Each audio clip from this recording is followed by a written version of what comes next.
Un petit peu nous expliquer, le but c'est quoi? C'est d'ouvrir davantage nos sens pendant les repas parce que c'est vrai que parfois, bon, il suffit de regarder Jimmy quand il avale son sandwich le midi. Je suis pas sûre qu'il soit en pleine méditation. Il ingurgite plus qu'il J'avale, profite, quoi. Voilà, j'avale. c'est ça.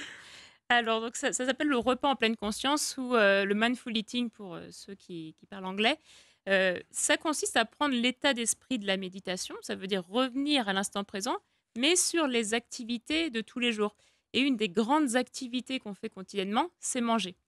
Lorsqu'on fait attention à notre façon de manger, effectivement, souvent on n'est pas là. On est avec notre portable, on est avec la télé et on mange le plat, mais sans De façon un finalement peu faire mécanique, attention. quoi, c'est ça, Mécanique. ouais.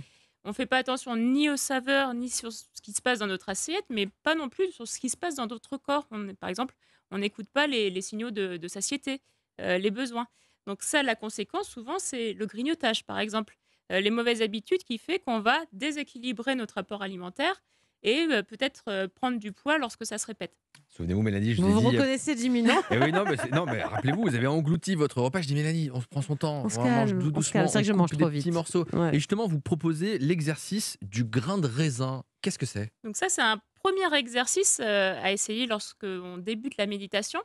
C'est simplement prendre un seul aliment, mais tout petit, en toute petite quantité. Oui, parce que si on n'aime pas le raisin, on peut prendre autre chose, On hein. peut prendre autre chose, D'accord, c'est ça. évidemment. L'objectif, c'est juste d'avoir quelque chose de petit à mettre en bouche pour pas avoir de difficultés à avaler. On prend quelque chose de tout petit et on va l'explorer avec nos 5 sens. On va aller observer, par exemple, les odeurs. On va observer le toucher lorsqu'on touche l'aliment.